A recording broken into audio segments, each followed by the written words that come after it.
In this video, we would like to share with you one of my all-time favorite pork belly recipes, braised pork rice with shiitake mushroom, also known as Lu Rou Fan in Mandarin. It's the perfect combination of everything. The pork is super tender and juicy, together with the rich umami flavor from the mushrooms. For me, the best part is to combine the rice with the sauce. It tastes amazing.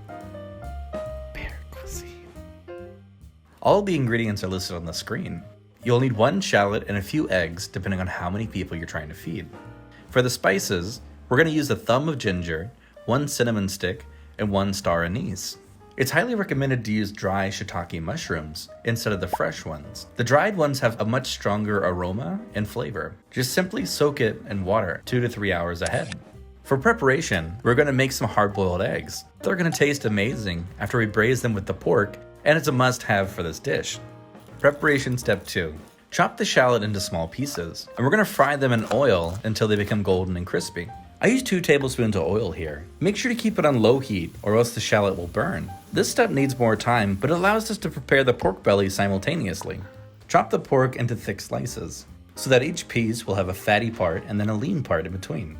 While cutting the meat, don't forget to come back and check on the shallot occasionally.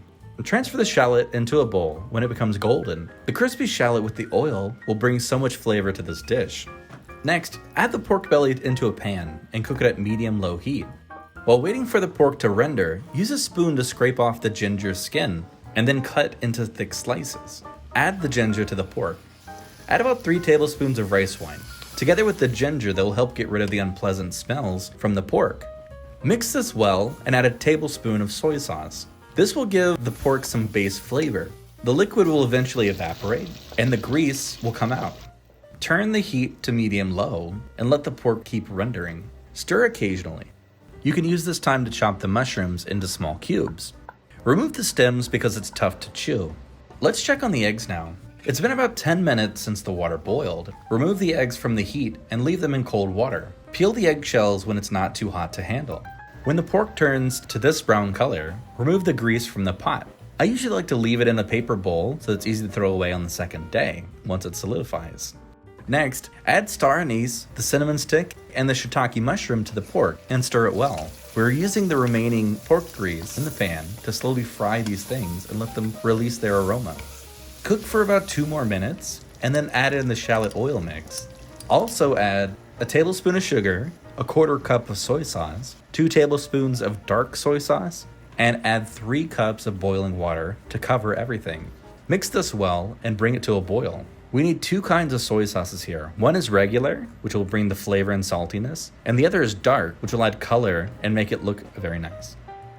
Here's what the dish looks like without any dark soy sauce. The dark one doesn't affect the taste too much, but it definitely influences how it looks.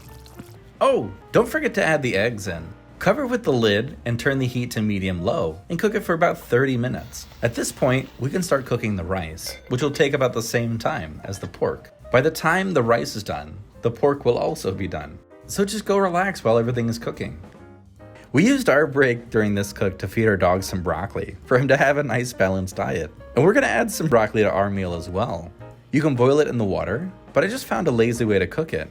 Once the rice is nearly done, add the broccoli on top of the rice. Cover with the lid and let them both simmer for about 10 minutes. The remaining steam inside the pot will make the broccoli perfectly cooked. By this time, the sauce has reduced so much and it smells so good. Voila, that's our braised pork rice recipe. It's a perfect combination of everything. The pork becomes super tender and soft after the braising process, and with the mushroom, it tastes so good. This dish is nice because it's very easy to make a large batch to serve a lot of people. And if you have any leftovers, it stores very well in the freezer for months, and the flavor remains the same. Thanks for watching until the end. We hope you'll give our braised pork recipe a try, and let us know if you like it. Don't forget to like and subscribe, and push the bell button for more recipes.